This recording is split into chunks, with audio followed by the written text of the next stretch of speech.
Assalamualaikum warahmatullahi wabarakatuh. Saya Nifatun Ulfa, NIM 1218022 dari kelompok 5 Makul Hukum Perjanjian dan Perikatan. Saya akan menjelaskan tentang perjanjian e-commerce. Yang pertama, definisi perjanjian e-commerce. E-commerce adalah suatu proses membeli dan menjual produk-produk secara elektronik oleh konsumen dan dari perusahaan ke perusahaan dengan komputer sebagai perantara transaksi bisnis. E-commerce juga dapat diartikan bahwa adanya transaksi jual-beli antara pelaku usaha dengan konsumen yang pembelian dan pemesanan barangnya melalui media online.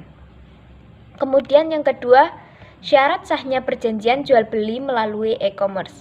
Pada dasarnya, syarat sahnya perjanjian jual-beli yakni sudah tertuang di dalam pasal 1320 KUH Perdata. Hal ini juga dapat menjadi acuan syarat sahnya suatu perjanjian jual-beli melalui e-commerce. Karena e-commerce juga merupakan kegiatan jual-beli yang perbedaannya dilakukan melalui media online. Hanya saja dalam jual beli melalui e-commerce dilakukan melalui media internet yang bisa mempercepat, mempermudah, dan dalam transaksi jual beli tersebut. Dalam UU ITE juga menambahkan beberapa persyaratan lain. Keabsahan perjanjian jual beli melalui internet bila dikaitkan dengan pasal 1320 KUH Perdata ada dua syarat. Yang pertama yaitu syarat subjektif, meliputi kesepakatan dan kecakapan. Kesepakatan dengan syarat kesepakatan kedua belah pihak pasti ada kesesuaian pendapat tentang apa yang diatur oleh kontrak tersebut. Kecakapan, cakap menurut hukum adalah orang yang telah dewasa menurut hukum, yaitu seseorang yang telah berumur 21 tahun dan telah kawin serta tidak di bawah pengampunan. Yang kedua yaitu syarat objektif, meliputi suatu hal tertentu dan suatu sebab yang halal. Suatu hal tertentu yang dimaksud mengenai suatu hal tertentu artinya ialah apa yang akan diperjanjikan harus jelas dan terinci. Jenis, jumlah, dan harganya atau keterangan terhadap objek. Diketahui hak dan kewajiban tiap-tiap pihak sehingga tidak terjadi suatu perselisihan antara para pihak. Kemudian suatu sebab yang halal. Sebab yang dihalalkan adalah isi perjanjian tidak boleh bertentangan dengan undang-undang, kesusilaan, dan kepentingan umum. Sebab yang halal dimaksudkan bahwa perjanjian harus dilakukan dengan itikat baik. Perjanjian secara online harus menganut prinsip itikat baik, sebagaimana dimaksud dalam pasal 1320 KUH Perdata. Oke, perkenalkan nama saya Vicky Zam, NIM 1218023. Setelah kita mengetahui apa sih itu perjanjian e-commerce dan bagaimana syarat-syarat dari perjanjian e-commerce itu sendiri, selanjutnya kita akan membahas terkait jenis-jenis dari transaksi e-commerce. Yang pertama ada business to business, yaitu transaksi antara perusahaan, biasanya untuk menjalin kerjasama antara perusahaan tersebut. Kemudian yang kedua ada business to consumer, yaitu transaksi antara perusahaan dengan konsumen. Kemudian ada consumer to consumer, yaitu jual beli antar individu. Dan yang keempat ada consumer to business, yaitu transaksi yang memungkinkan individu itu menjual barang kepada perusahaan.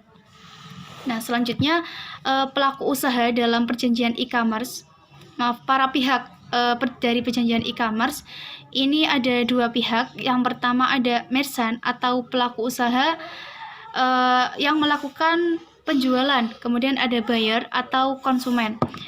Kemudian pelaku yang kedua yaitu selain pelaku usaha dan konsumen, misalnya saja provider sebagai penyedia jasa.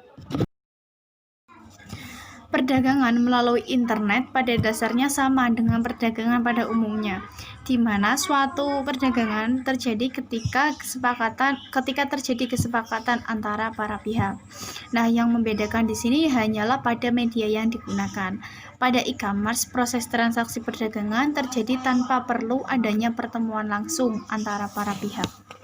perjanjian dalam e-commerce terjadi antara kedua pihak, yang mana salah satu pihak ini berjanji kepada pihak yang lain untuk melakukan sesuatu. Nah, hal ini sesuai dengan pasal 1313 KUH Perdata, yang mana disebutkan bahwa suatu perjanjian adalah suatu perbuatan yang mana satu orang atau lebih mengikatkan dirinya terhadap satu orang atau lebih.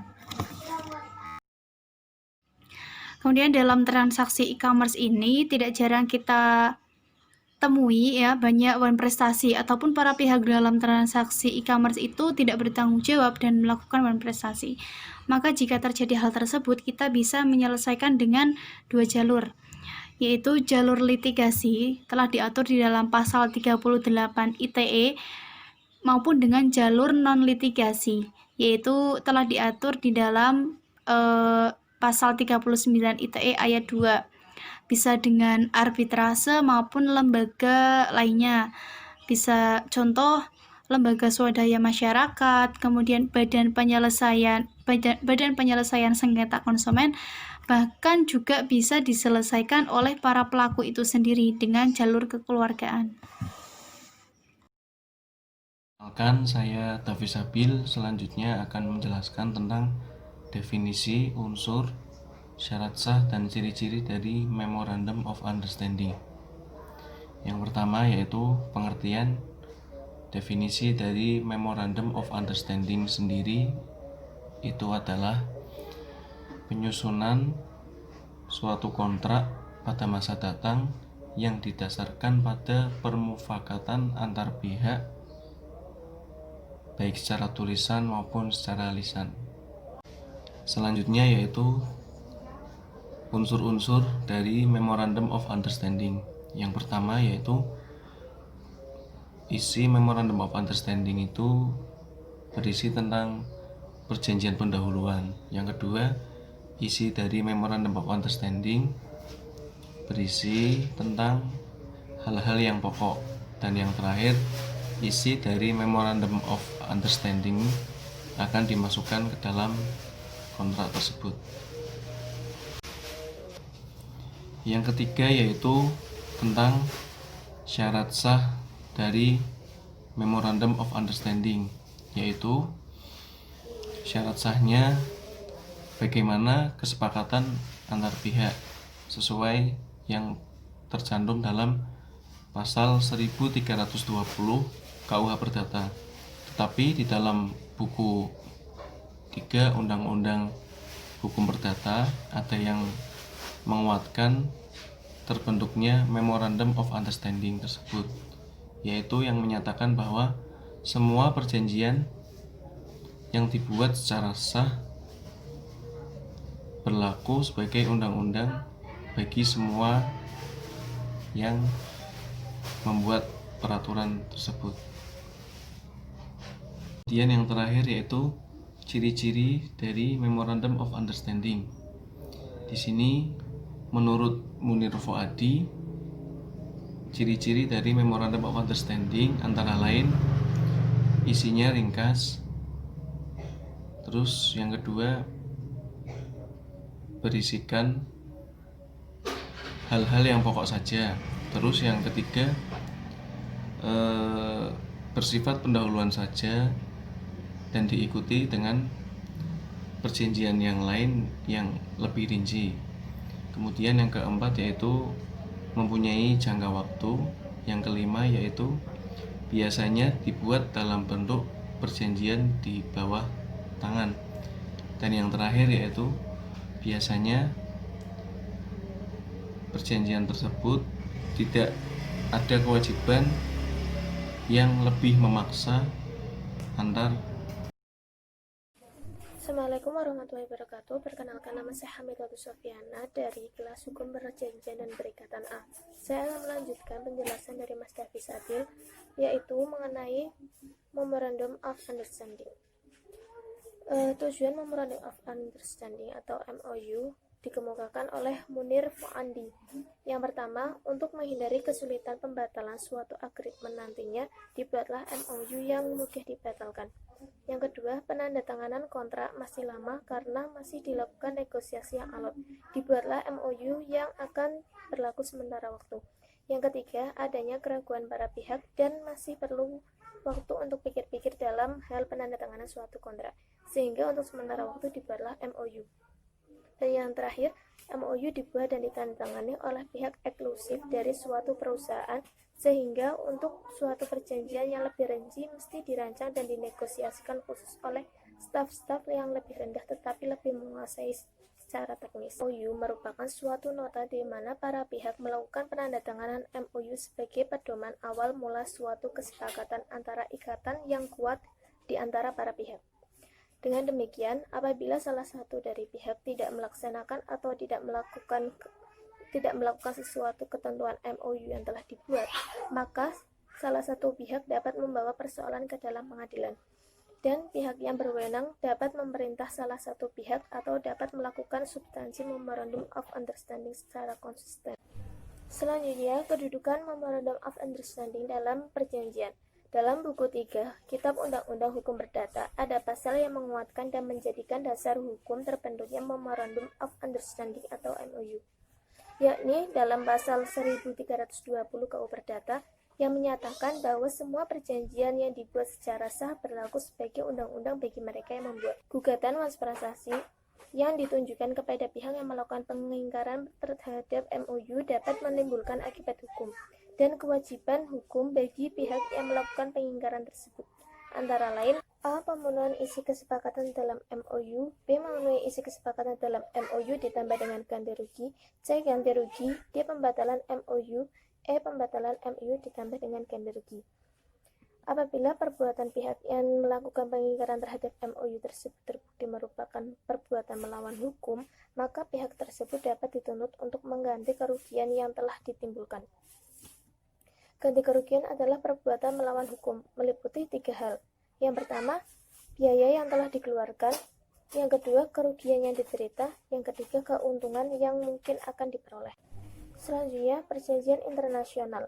Pengertian perjanjian internasional dalam pasal 1 ayat 1 Undang-Undang Nomor 24 Tahun 2000 tentang Perjanjian Internasional, yaitu perjanjian internasional adalah perjanjian dalam bentuk dan nama tertentu yang diatur dalam hukum internasional, yang dibentuk secara tertulis serta menimbulkan hak dan kewajiban di bidang hukum publik.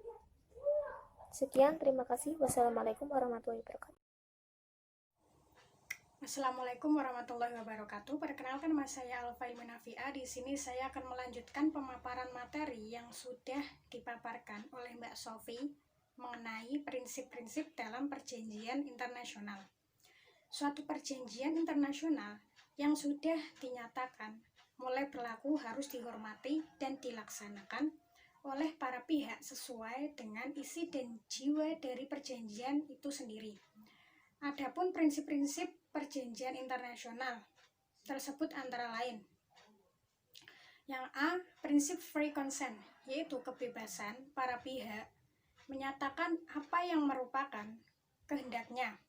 Suatu perjanjian internasional yang tidak dilandasi asas ini menimbulkan akibat hukum, misalnya batalnya ataupun tidak sahnya perjanjian internasional. Yang B, yaitu prinsip good faith, merupakan jiwa dan darahnya suatu perjanjian internasional. Dan yang C, prinsip pax sunt servanda, yaitu menekankan kepada kewajiban para pihak untuk menaati perjanjian. Dan yang D, yaitu prinsip pax tertis net connect net present, yang mengandung arti bahwa suatu perjanjian internasional tidak memberikan hak dan membebani kewajiban terhadap pihak ketiga, kecuali pihak ketiga tersebut menyetujuinya. Yang materi selanjutnya yaitu mengenai pembuatan perjanjian internasional menurut Konvensi Wina 1969. Dalam konvensinya, Wina tahun 1969 tentang perjanjian internasional, pembuatan perjanjian internasional diatur dalam bab 2. Bagian kedua terdiri dari 1 tahap, yaitu tahap pemberlakuan perjanjian internasional. Bagian ketiga yaitu tahap autentifikasi naskah perjanjian, sehingga pembuatan perjanjian secara keseluruhan terdiri dari 6 tahap, sedangkan menurut UU Undang 4 tahun 2000 tentang perjanjian internasional. Proses pembuatan perjanjian internasional dapat dibagi atas beberapa tahap proses, yaitu penjajakan, perundingan, perumusan dan naskah perjanjian, penerimaan, dan penandatanganan. Yang materi selanjutnya yaitu tentang nama-nama perjanjian internasional. Perjanjian internasional memiliki beberapa nama yang sering dipakai di ranah internasional. Antara lain, 1. Treaty atau traktat, lazimnya dipakai untuk perjanjian internasional. Hal yang sangat penting biasanya bersifat politik, seperti Treaty of Paix dan Treaty of Alliance, dan umumnya bersifat multilateral. Dan yang kedua yaitu konvensi, merupakan perjanjian antara negara-negara multilateral, bersifat mengikat dan mengatur hal-hal penting dan resmi. Dan yang ketiga yaitu agreement, biasanya dipakai untuk perjanjian kurang formal dan dalam bentuk dan sifatnya daripada traktat atau konvensi. Dan yang keempat yaitu general age, pada umumnya dipakai untuk sebutan suatu persetujuan yang berisikan tindakan formal pemerintah di bidang internasional dalam bentuk suatu ketentuan internasional.